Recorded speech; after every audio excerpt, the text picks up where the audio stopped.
Still, not sponsored by Duncan. It's the Woodworking Morning Show.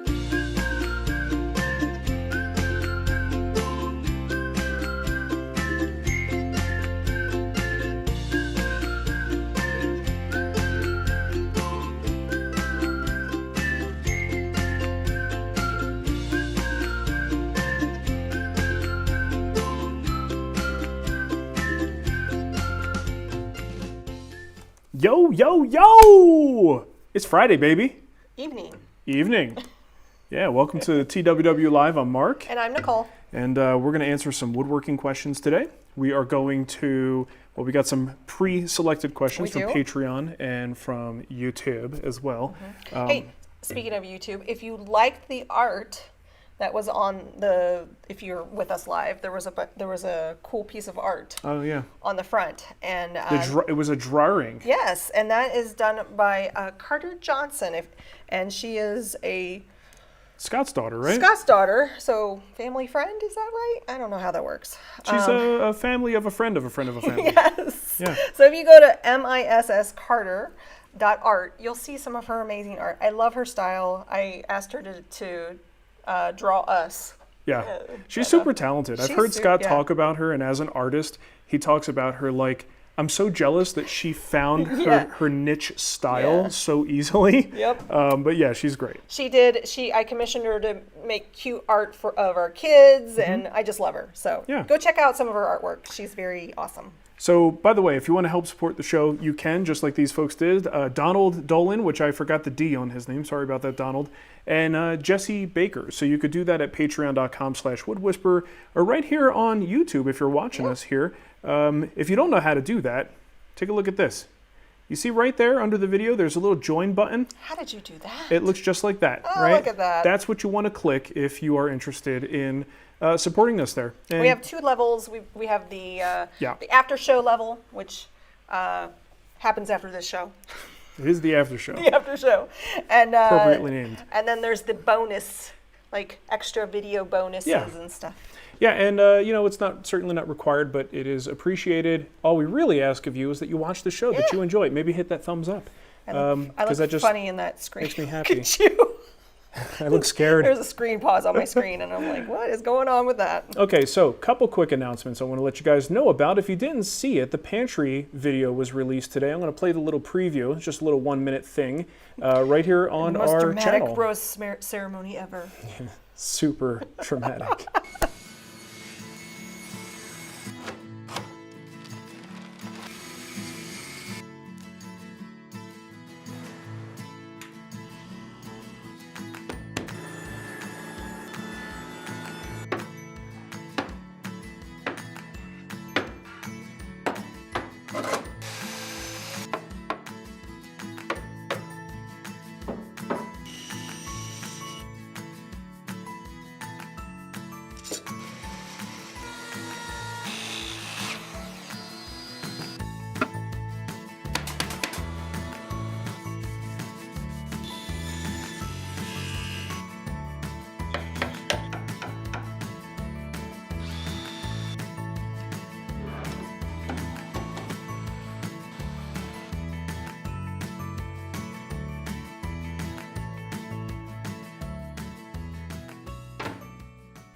There it is, a couple months worth of work boiled down to 1 minute. Isn't that? It's a little painful to watch that, honestly, when I think about it. That was a hard project for you. You always seem to have in a project like that hump you get over, and usually that. Sometimes it's a bigger hump than other times. And I felt that was a big hump. Yes, it was. I did 2 or 3 projects or other things while that project was going on, which is very unlike me. I like to finish a project before I move on to the next thing. That's a sign that I'm procrastinating. So you guys ask me questions about, like, how do you avoid procrastination? Well, look, it happens to me too. To us all. Just depends on the project. Last announcement is in the Guild. Of course, we have 2 new projects that you could pre-order right now, woodwhispererguild.com. On the left, you'll see Brian Benham's beautiful Japanese table. On the right, you will see my bent lamination quilt rack, which includes a little CNC epoxy inlay, just because I want to get all the SEO. That's why I did that. Gotcha. But I built that for Nicole. Both of those are available for pre-order right now at woodwhispererguild.com. And by the way, if you pre-order them, they are on sale, right? So they're like, I think 20% off right now. But if you buy them together, you get an additional 10% off. Yeah. And that's only for like another week or so. So get on it. When is... One starts on July 9th, and the other starts on the 16th. The pre-order is over... That's the question I was just answering. Oh, okay. Because when the project starts, the pre-order ends. That's true. Got it? Good. Get it. Okay, so let's get to some questions. Enough trying to sell stuff. That's not why we're here. I just said pre-order over soon. Over soon. In other words, if you're thinking about it, don't wait because you don't want to find out that you missed it. Yeah. You know what I did while we were watching one of the videos? Cracked open a sweet Yoo-hoo. Nothing like a chocolate flavored drink. Right. I never really got into those as a kid. You know what? My stepbrother Gene used to take us. We would go to like Quick Check in Trenton, and we'd get a Yoo-hoo and Slim Jims, and then we would burp on each other. Because really, there's no worse smell in the world than a belch that is the result of Yoo-hoo and Slim Jims. That's. Hey, he taught me the best things. All right, so I've got my questions here from I'm getting both them from places. I'm getting live questions from the chat room. Good deal. All right, so Seth Downs wrote in. He says, I love the new picture, the one you were talking about, the thumbnail. I guess I never noticed Mark's ears before. Speaking of ears, have you come across any go-to safety glasses that you'd recommend? The $10 run-of-the-mill glasses just don't feel that safe, aren't comfortable, and get misplaced all the time. There must be a better solution. Well, ever since I started wearing glasses, I'll admit that I often count on my prescription glasses as safety lenses. And those of you who know what safety eyewear is supposed to do, you know that regular glasses are not adequate, right? But I still rely on them. I do have prescription safety glasses that I probably should wear more often. So chat room, do you guys have suggestions for really good safety lenses that not only, I mean, maybe they cost more than $10, but they make you feel like they are making you safer. Yeah. And maybe, some of them can distort your big clunky goggles. Yeah. Some eyewear will sort of distort your vision a little bit more than others. Some do a really good job of wrapping to the side, which is actually really important. But let's go to the chat room for recommendations. What do you guys like? And there's even some, like, I think they were called eye muffs. That was like ear muffs and eye protection all in one. Built in one? I remember those. Yeah. I remember seeing the ads for those. He sent us a couple and we gave a number of them away. And what was the Full Pro, I think is the name. So if you wear like the 3M or any kind of, even the Isotunes version, or actually I'm thinking of music, it doesn't have to be music. Any earmuffs that you wear in the shop, Full Pro, I believe is the name. The Velcro of the one that Velcros, right? Yeah. So you put these two little Velcro do-jobbers, stickies on the side, and then you just have this strap. What are they called? And it's actually super comfortable. Full Pro. And the great thing about it is it doesn't go in between your ears and your head like safety glasses do. They wrap around to the earmuffs. And I haven't used those in a long time because they're not prescription, but they're great. So check those out. Full Pro. Okay.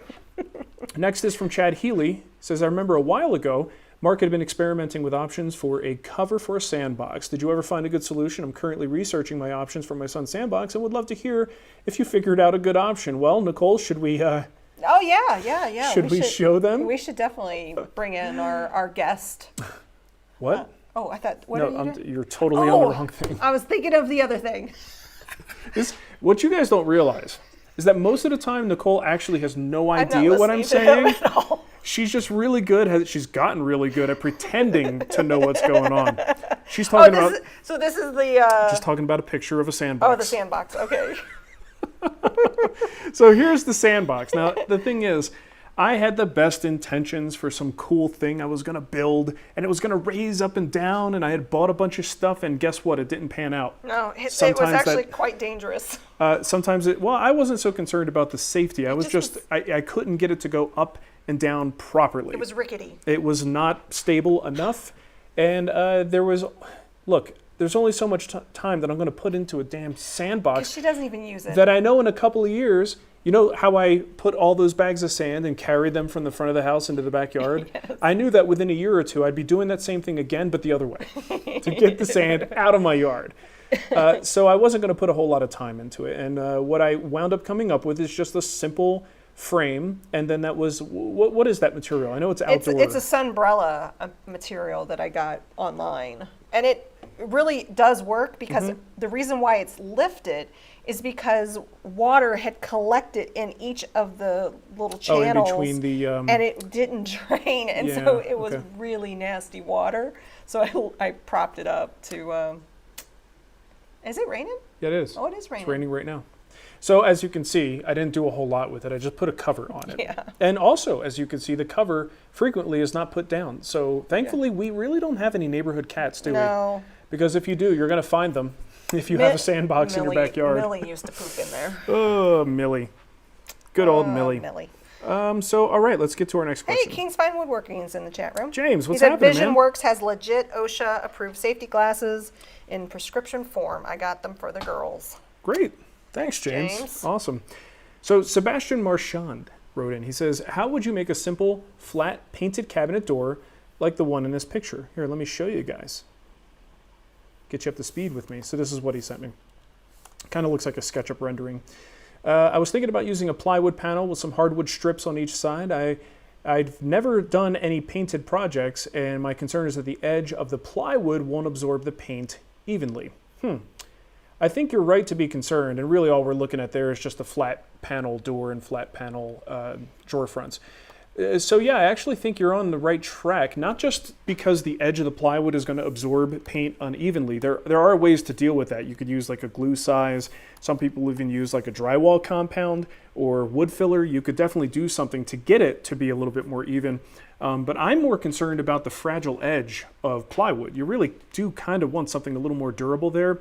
So if you were to wrap each one with some solid strips, now you got something durable. If it gets dented, you're not going to flake up the veneer. What you really want to do at that point is give it a nice sanding and then probably get some wood filler and go around the perimeter. Chances are, I know whenever I do edge banding on plywood, I almost always end up with at least a couple spots where there's just a little hairline gap. So fill that hairline gap with some kind of filler and then paint on top of that. And of course, you know, primer and all that good stuff. But I think that should be the best thing to give you durability plus a uniformity to the entire appearance. I can just keep ripping through my questions unless you have Rip them. Rip them, baby. Arnie Herring says, I have a question about hand planes. After watching you use hand planes, I went from Antique Store, $3 to Stanley, $28 to Wood River, $289, and everything in between to try to replicate the results that you get, but to no avail. My question is, do I just suck at hand planes, or is there some super secret squirrel magic trick that has to this point eluded me? Is it all about the blade, the design of the frame, the angle, the pressure? What? Well, look. I don't necessarily know a ton about hand planes, especially when we talk about people troubleshooting. My answer to this would be fairly simple. I would probably focus on the blade. So I talk to a few people once in a while, my buddies, Matt and Shannon, they tend to know. This is my cue. This is your cue. Go ahead. Hey, we got some video, right? We sure do, Nicole. Thank you for noticing. You know, so these guys really know a lot about this stuff. I figured I would ask around. Let's hear what Matt had to say first. I don't know. Just sharpen it. Super informative there from Matt. Thank you, Matt. Appreciate that. And then real quick, you know, he's on a break from his set at the Improv. Yeah. And Shannon has an answer that might be able to help you. Struggling with hand planes, eh? Well, without actually seeing your technique, it's kind of hard to say what could be going wrong. The fact that you've tried everything from a vintage plane all the way up to a brand new Wood River tells me it could be a technique issue. Certainly, I always tell folks in the hand tool school that sharp fixes everything, but I've used Wood River planes right out of the box and they're sharp enough to work pretty well. I guess it depends upon the type of wood you're using. If you're using a particularly hard wood, like an exotic jungle wood or even hard maple, it's always difficult to hand plane, and sometimes the plane right out of the box isn't sharp enough. Here's what I recommend you do. Take that Wood River plane and back the blade all the way out so that it's not cutting. Now, advance it about a quarter turn on that adjustment wheel and take a pass. Probably not going to get a cut. Advance it another quarter turn and take a pass. And keep advancing it 1/4 turn until you just get a shaving. Now, where is the shaving? Don't pull it out of the plane. Take a look in the body of the plane and see, is the shaving scooted over on the left, scooted over the right, or is it right smack in the middle? Obviously, you want it to be right in the middle. If it is, great. If not, use the lateral adjuster to slide the plane left or right in order to center that shaving in the middle. You have to obviously take it another pass and see where that shaving comes out. And now that you're taking a super light pass, you should be able to get the plane to work on any type of species. But because it's set so light, you might not get a continuous shaving because the board just may not be flat enough. So take 10, 20 passes, and that should be enough to really flatten things out and see what's going on. If it's still not working at that point, then there could be some technique issues. It could be a matter of weight transfer on the plane. And again, that's a little hard to judge without seeing what you're planing. But I do find that a lot of people tend to set the plane too heavily and work with a wood that's particularly hard, and that can really kind of gum up the works. So follow that process that I just talked about to getting the plane set up for taking a super light shaving. Then just play with it for a while until you get the board flat enough to take a continuous shaving. If that doesn't work, well, let me know. We can try something else. Awesome. Thank you for that, Shannon. So Shannon can be found at not only renaissancewoodworker.com, but handtoolschool.net. So those of you who are really looking to dive into the hand tool world, Shannon's your guy. And he's on Wood Talk. They do a show. I don't think we've ever really talked about your audio. We don't talk about it much. Yeah. But Wood Talk, we've been doing it for years. We took a year off. Yeah. But we are back at like two a month we do now. So that's at woodtalkshow.com if you want to listen to that. Or any podcast, aggregator or podcast app. Just look for Wood Talk. George W. said, is this an ASMR video? It could be. It might be. Okay, questions. Lully to sleep. Where am I? After watching. No, okay, there. Kurt Allen says, I have a question regarding a desk that I'm building with a space in the back for a power strip and cord control. Much like the computer desk you built, my question is, what kind of hinge would you suggest if I wanted to put a back panel on the rear to cover the cord power strip space in the back so that I could tilt open to gain access to that area to plug or unplug items? Something inconspicuous would be nice. I'll be adding cutouts of some sort for the cords to pass through with the back panel closed. All right, so I think this is a little tricky if I can't see what the desk looks like, exactly where this thing is going to go. But what you're describing doesn't sound too complicated. What you might want to look into is SOS hinges, SOSS hinges. They might be a little bit too heavy duty for this, but they are ones that can be, fairly well hidden. Barrel hinges might be an option. Those are ones that kind of are, I'm thinking of things where you don't see a barrel hanging out, right? Like a standard butt hinge. And ironically, something called a barrel hinge is something that would be effective for that. There are also desk fold down hinges. They're kind of like, oh man, I think you need a Forstner bit to install them. It's kind of like a half moon. They almost look a little bit like a European hinge, but it's for like a tilt down desk type of thing. So it's only after you open it do you see that exposed hardware there. And there are probably multiple other options, but those are the ones that just kind of come to mind, spur of the moment. I didn't read all these questions ahead of time. Oh, okay. So Ben Price just did a nice super chat. Yep, I saw it. In there, and he said, finally caught the live show. Sorry about breaking YouTube with my question last week. So he's a Patreon subscriber and asked the question, and then YouTube went all wonky. Oh. So he is in Colorado and did offer to take you out for barbecue. Well, let's do it. What are we waiting for, man? This pandemic's over, right? Okay. So thank you, Ben. All right, so our buddy Karen wrote in. She says, I have a cutting board with some tear out on the end grain section. What's the best way to deal with it? So I'm assuming if she's saying the end grain section, we're probably talking about a side grain or long grain cutting board. So she's just talking about the ends. I'm thinking of mixing some wood dust with clear epoxy so that it'll match somewhat. Good idea or not, and should I raise the grain first before doing anything to it? Okay, so last question first. I don't know that raising the grain when you're doing this level of repair is even going to be a relevant situation, right? Because once you do this repair, you're going to have to sand everything down. And if raising the grain is part of your regimen for this finish that you're going to do, yeah, then sure, raise the grain. I don't think it has anything to do with the epoxy repair that you're talking about. Can you use epoxy and wood to repair it? Yes, you can. It's not going to look invisible. You're not going to hide it. The best repair, honestly, if you can, and sometimes it involves making the problem worse in the sense that you make a small issue a bigger issue because you want to replace it with a piece of wood. So depending on how it's laid out, sometimes you could do it in a way that's very not visible. Other times it would be very obvious and maybe just as obvious as an epoxy repair. So a picture would help a lot here in just kind of giving advice on this.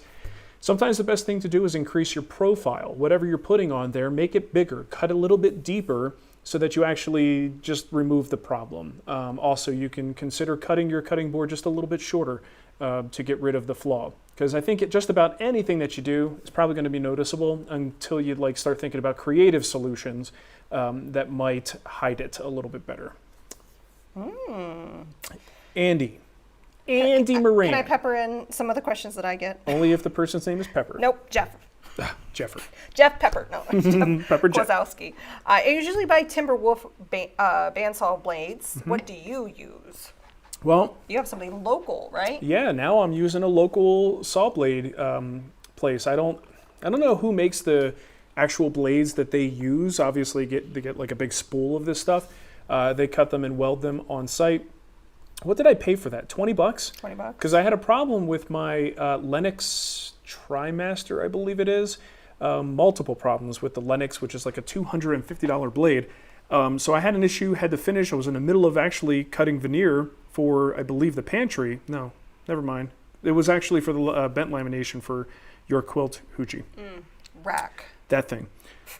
So I needed in a pinch, I needed a new blade. And I was like, I didn't even know this place was here. There's a local place that's maybe 15 minutes from me. I called them. They said, yeah, we'll have it ready. How far are you? I'm like, probably 20 minutes. Like, it'll be ready when you get here. At $20. I was like, this is amazing. That's the blade that went on at that time. It is still the blade that's on my saw right now. So I may, the pendulum may have swung in the other direction. In the past, I was very much a big fan of spend $200 on a really good carbide tip blade, get it resharpened when it's dull, get the most life. It would last you for years, and it would have to justify that price. But now I'm kind of going the other way and thinking, well, at $20 a pop, how many of those would I have to go through before I hit $250 or $280, right? So that's what I've been doing lately is just going local. Yep. Aside from that, wood slicer, very good. Highland Woodworking Carter sells those. Carter makes fantastic blades. Alex Snodgrass has let me sample some of those. Those are fantastic. You should try them as well. Do you see Judy's in the chat? Judy! Oh, Judy. Happy Friday to you, Judy. It didn't get banned. Nope, not today. Congratulations. But who knows? I'm awfully The trigger. night is young. Got an itchy trigger finger over here. Okay, where am I? I don't know. Andy Moran says, I'm about to start building a shaker-style chest of drawers out of cherry. I don't have access to wide stock. I'll need to join 3 to 4 boards to achieve the 20-inch width for the case. Any advice for pitfalls to look out for? Well, the only thing I could really advise here, what we're talking about is keeping those panels flat.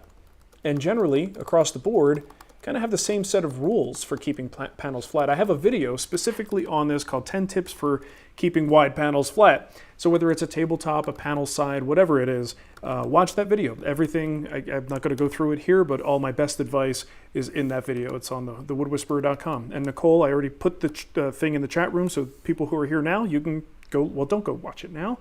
Just save the link and go watch it later. But we'll put that in the show notes too.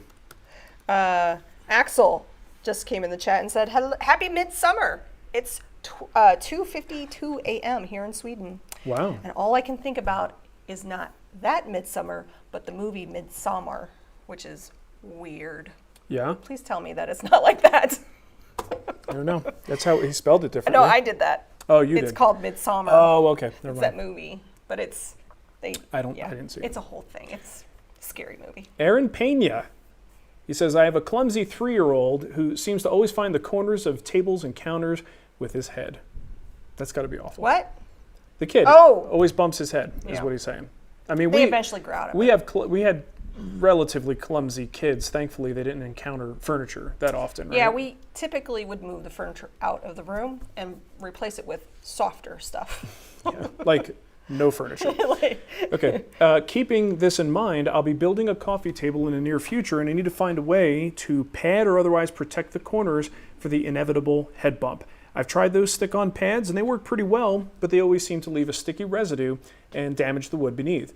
I'd really like to avoid damaging the top and having to replace and refinish it later in life when the pads can finally come off.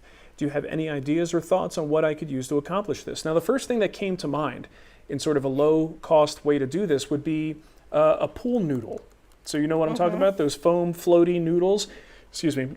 You can run a slice down them, and they kind of want to stay closed. If you open them up and put them on the edge of a table, they should protect it fairly well.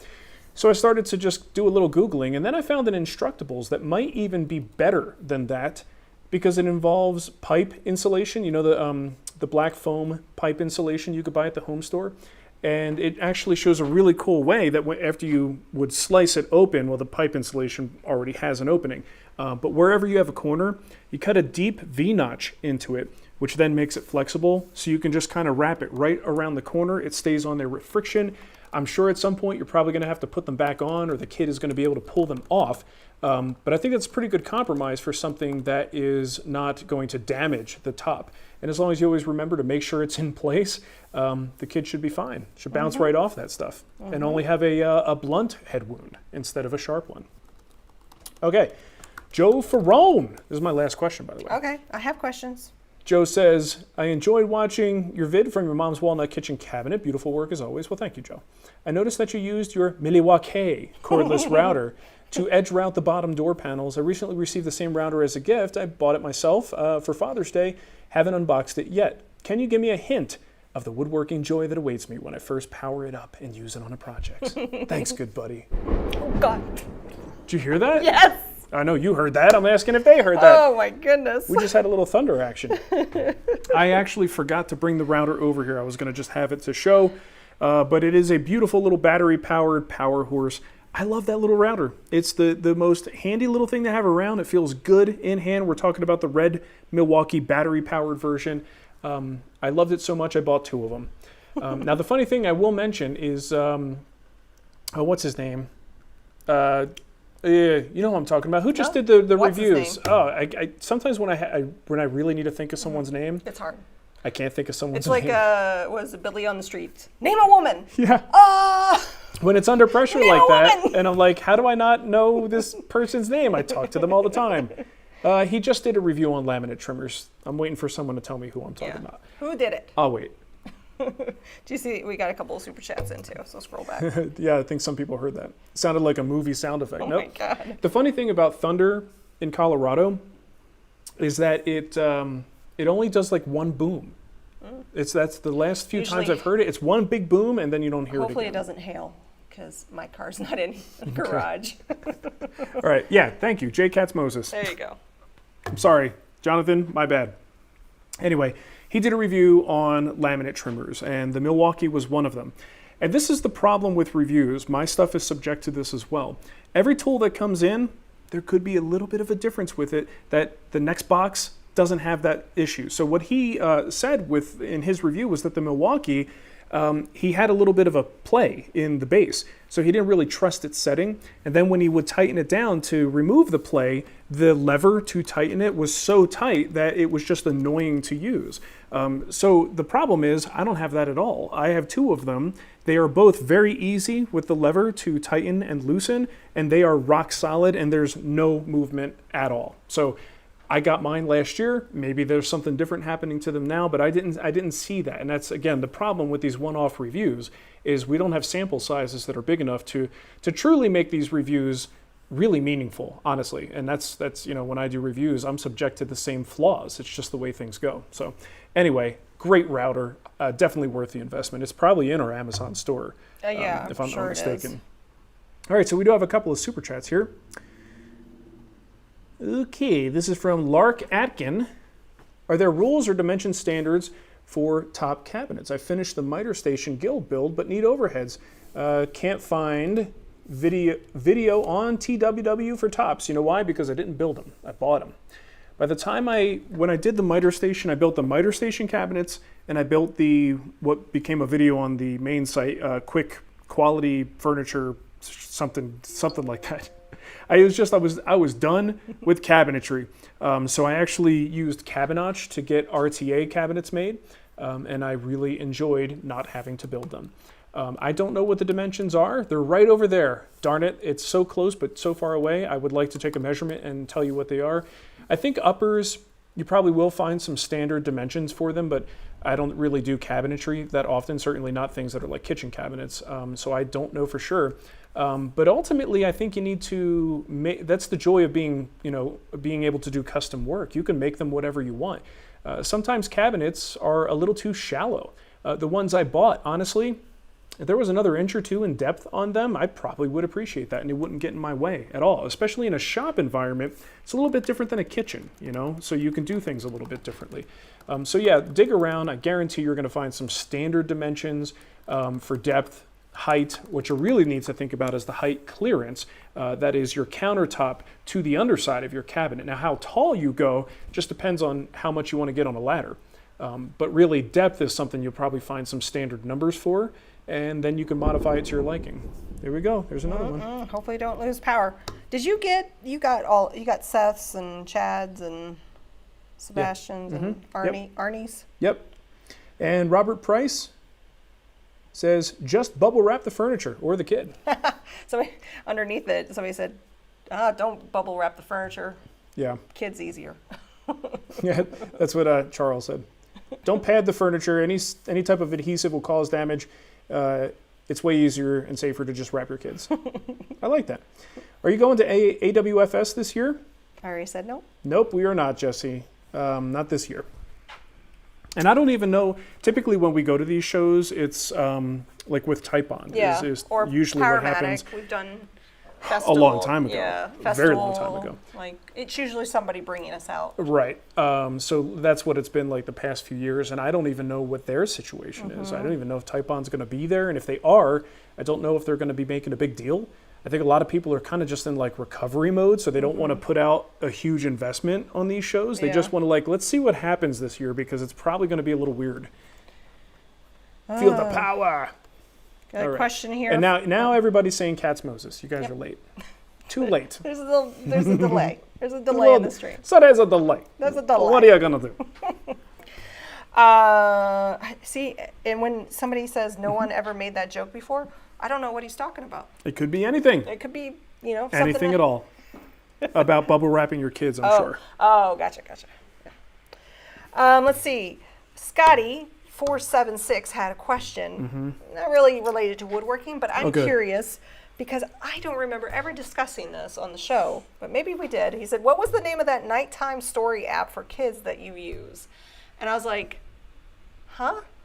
And the only storytime app I've ever used with Ava is Moonlight, which is a little device that I put on my phone and you flip the stories. Is that what you're talking about? I mentioned you might something. Be confusing us with. I mentioned something recently, and it wasn't for really bedtime stories, but it could kind of be used for that if you find something on YouTube, for instance, that does kids story time reading. Yeah. I use an app called Airtime, and it's actually super fun.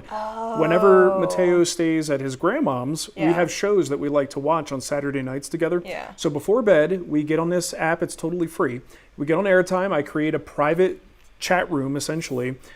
He joins it, and then I can, within the app, search and go to YouTube and pull in the video we want to watch. Yeah. And then we watch it together, and we could see each other. We could talk. We can mute and do, just goofy stuff. It's a great way to watch stuff with people who are not with you.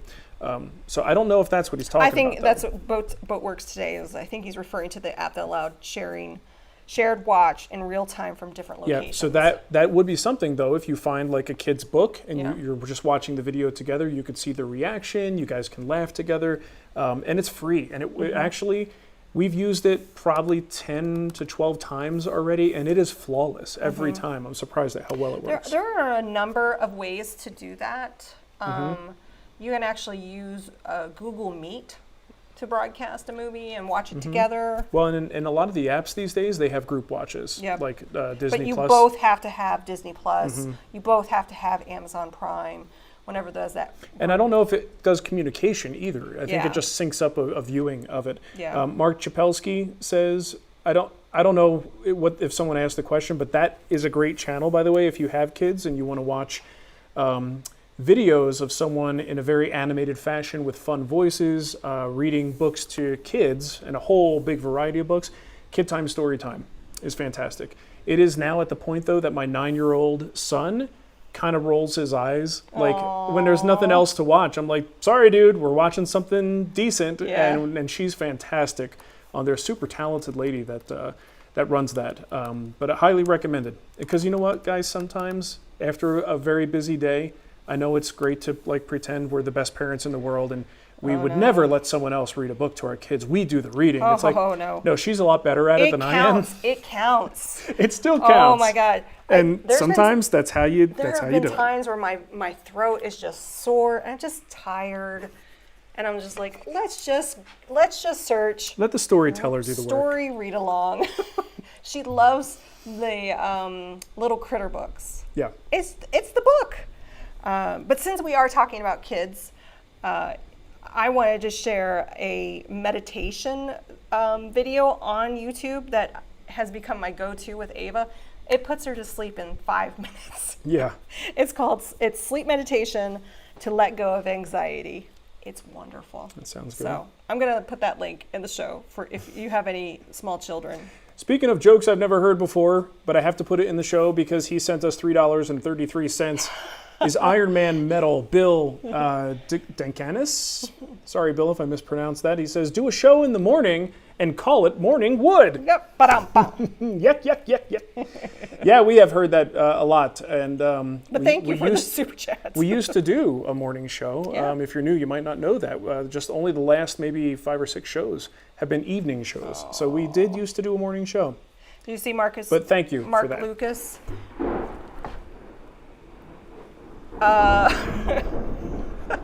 This is the first time we've done a show in a thunderstorm. I'm kind of scared. Yep, good thing we're standing on rubber. Yeah. Mark Lucas wants to know, what's the best way to liquidate a shop? I have physical limitations and can no longer use the shop. So I'm sorry to hear that, Mark. Oh, sorry. Couple Best way to liquidate a shop. I mean, Well, do you of have course- an auction service? They're going to take a cut, but they'll do the work for you. Yeah, I guess that's the problem. I don't know how much physical limitations are going to hinder your ability to sell everything.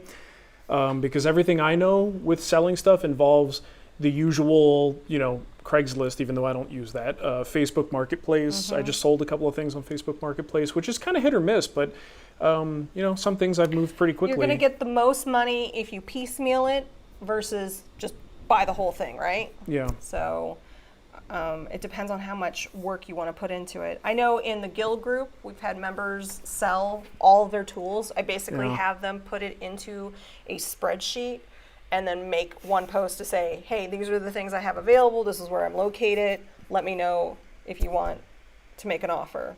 So there are certain groups. John says, you've been thunderstruck. Thunderstruck. Sorry, I didn't mean to interrupt you, but the timing was there. Oh, yeah. So, yeah. There's a lot of different ways. So if you're part of the guild group, let me know, and I can help you put together something. Yeah, and local guilds, if you have a local woodworking guild, Yes. get in touch with them, Yes. see if any members are interested. That's a great idea. Always try the low-hanging fruit first, right? The locals, the people who might just make it easy for you to at least offload some of the stuff. Yep. Okay, what else? Got a question here from Peppa7144. I'm building out my shop. Is it all right to use green PVC for the trunk lines for dust collection?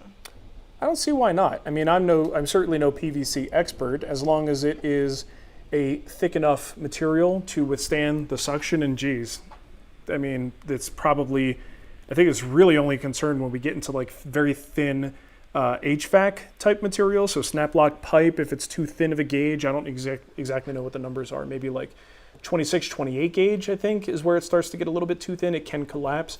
I think you'd have to work pretty darn hard to have that happen with any type of PVC. So what is the nature of it, though? Green PVC? Yeah, I don't know what green PVC is typically used for, but my gosh, I don't think it would be a problem outside of the normal problems that people have with like static shock and stuff that's par for the course with PVC. But throw it to the chat room. I don't know 100% for sure, but I don't see any reason why it wouldn't work. I used to have a sewer and drain PVC when I set up my shop in Arizona for the first time, and pretty inexpensive, pain in the butt to put up, but it worked just fine. Let's see her. Super chat just came in. Okay, I got a question here before I do that. John Wiechuk says, what's that cool bench cover that you have in a few videos and pictures? It's got the Wood Whisperer logo on it. Looks like maybe it's leather or some type of fabric. Okay, so that is something that I can no longer find. If I could find it, I would buy another one. It was made for me by a company that produced, it's like a neoprene material. Think of a big mouse pad. They produce game pads. And the person who got this for me was a friend of that company and said, hey, can you make this dimension with this logo on it? And sent it to me. Matt got one too. Mm-hmm. And they no longer do this stuff. So it's, if you could find someone who can make custom game pads, and I think this was more like tabletop gaming is what it was intended for, or like, custom sized mouse pads. I've looked into it. Finding something this dimension is really, really hard for the full size of a workbench. I had to throw it away eventually though, because it just got too many glue spots on it and was doing more to hurt the projects. There were holes in it. I mean, it really got abused, but that's what it's for. Yeah. So it was unfortunate, but the company was benchmat.com. But they don't exist But anymore. they don't exist anymore. Yeah. Green PVC shrinks when it dries. Only use seasoned PVC, says Paul. Okay. And then Russell said green PVC is sewer line. And then Troy said, I've had PVC for years, never had a shock, but I do get feedback on CNC. Okay, but hold on. Was Paul joking? About what? Green PVC shrinking when it dries, only use I seasoned don't know. PVC? I'm pretty sure he's joking. Oh. But I could be wrong. I got it now. Green, Okay. seasoned. All right. I could be wrong. Paul, This might be something about PVC. I mean, but it is, but according, Wayne is supporting Russell. so and green saying that PVC it's sewer. is sewer and drain. Okay, mine wasn't green though, which was interesting. Oh, goodness. But yeah, good to know. And now we know, Nicole. You got me. Okay, what else? Did you get the super chat from Justin? I'm looking. Keep going. I'm going. Keep going. There it is. Justin Ford. Yeah. When does a joke become a dad joke? When it becomes apparent. Someone actually complimented me on my dad jokes. And I said, it's a good thing that I had kids, because otherwise these would just be crappy jokes. Just terrible But jokes. because I'm a dad, well, now they're dad jokes. And it takes on a whole new meaning. Funny thing is, I pretty much told all the same jokes. Yeah. Back then, I just didn't have kids. So Ryan of all trades, is that Ann of all trades' husband? No, well, What's his name? his name's not Ryan, is it? I don't know. No, his name's not Ryan. What is Ann's husband's name? He's the nicest guy, too. And again, I couldn't remember J. Katz Moses' name. I'm not going to remember her husband's name. I don't think it's Ryan, though. Yeah. Adam. Her Adam. husband's name is Adam. So Ryan. It's okay for other people to be of all trades, Nicole. Right. They don't have to be married to Ann. I just thought they were like expanding the brand. No, and I'm sure Adam would not come to my live feed and ask me how to get sponsors. He might. I think he probably would just ask his wife. Yeah, and have her ask us. Sorry, Adam. For the first time he's ever been brought up on the show.